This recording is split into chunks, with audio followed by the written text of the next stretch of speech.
Scylla. Long ago, they ceased being human.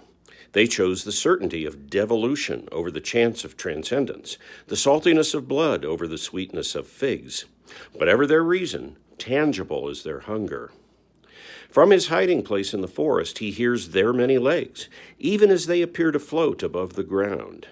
He watches silently as their frenetic arms gather and destroy. Their first order is to obey their hunger above all else. Their obedience binds them to their deepest sorrow, which is that though they consume, they still are hollow.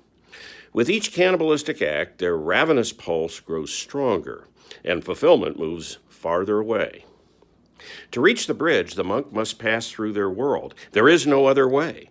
For a time, he must coexist with them. If he falls into fear, they will know.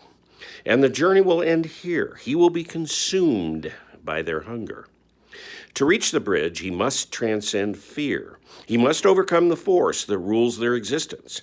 To transcend his fear, he must acknowledge it. Examine the lines of its face.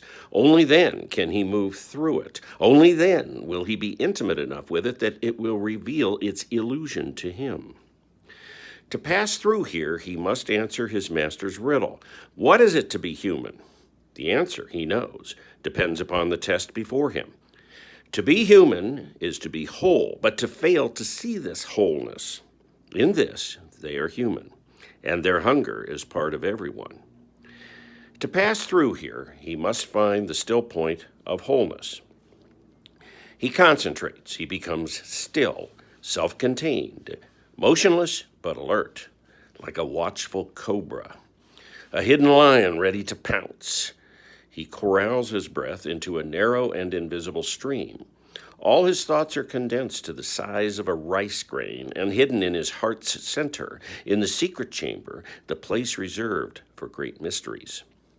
He has opened his heart to better understand this place and its inhabitants, those who know what the earth knows, who live deep in the shadow and entangled in decay. He has trained his mind to imagine their fury, those who long ago traded the secret fire for the taste of marrow. The masters who have gone before him, who years earlier marked this trail he now travels, wrote of their dharma on this path. Many times he has read their words, studied their warnings, their accounts of danger, their explanations of the elementals woven into this murky world. He remembers their description of beings who hear what the trees hear and smell what the wind smells, those who swallow the hearts of lizards to harness the dragons in their dreams. Forget how to blink, he tells his eyes. He becomes the gnarled oak beside him. He breathes through his skin. He knows that if he holds this way of being too long, he may become something else entirely.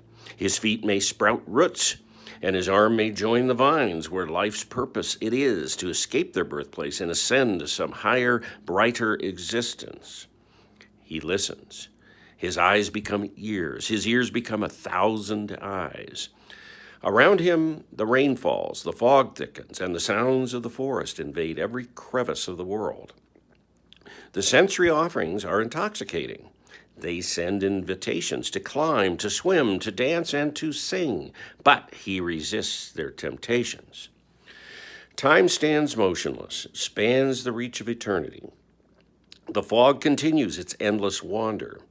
It throws it, fails over the world, lifting them, dragging them along behind. In between, he catches glimpses of the ones who have come before. Their bones hang from the branches. Their flags, like the words they once spoke, have worn too thin with age to be heard. They were not able to transcend their fears. They were not able to look their monsters in face. They did not understand the wholeness of all things. Disappearing into the inevitable oneness of this still point, he is free to move again through the external world. He carries this fierce stillness in his heart. He has become it.